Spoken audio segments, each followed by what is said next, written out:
April 1945. Berlin is a city in ruins, thunderous Soviet artillery echoing through its shattered streets.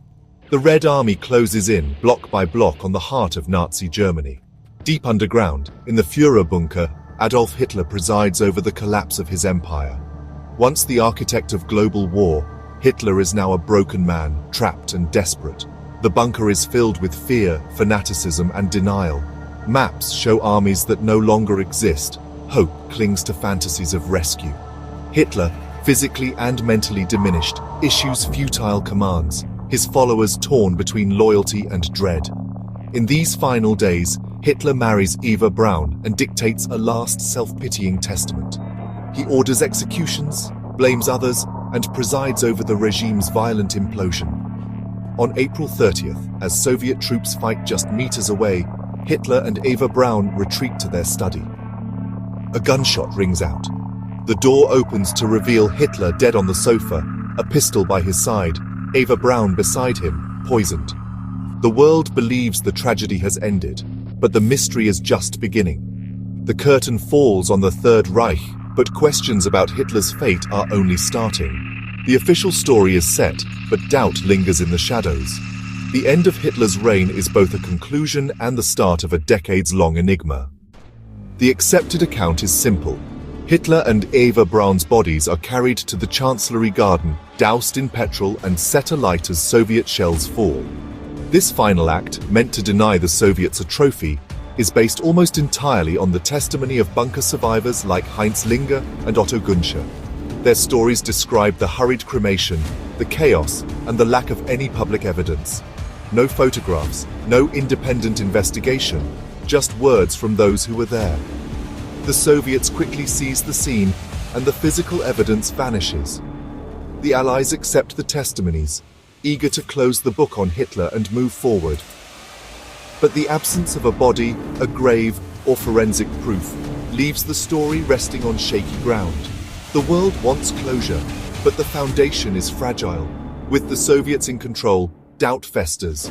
The official narrative is accepted, but the lack of hard evidence leaves the door open for endless speculation. The mystery of Hitler's death is born from this vacuum. The Soviets, holding all the evidence, fuel confusion with secrecy and contradiction. Stalin publicly claims Hitler escaped, hinting at Allied complicity and sowing global doubt. Behind closed doors, Soviet agents recover charred remains and dental fragments, secretly confirming Hitler's identity with his dental staff. Yet this evidence is hidden for years, while rumors flourish. The Soviets allegedly bury the remains in Magdeburg, then destroy them in 1970 to prevent a Nazi shrine. In 2009, DNA tests on a skull fragment long claimed to be Hitler's reveal it belonged to a woman, not the Führer. This blunder undermines Soviet credibility and deepens the mystery. The Soviets' actions, misinformation, secrecy, and destruction ensure that doubt will persist. Their investigation, flawed or deceptive, becomes the fuel for conspiracy theories. The truth is buried, literally and figuratively, by those who claim to possess it. The world is left with more questions than answers.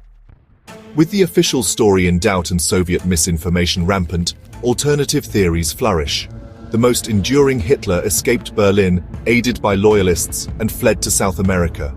Nazi escape routes, rat lines, are real.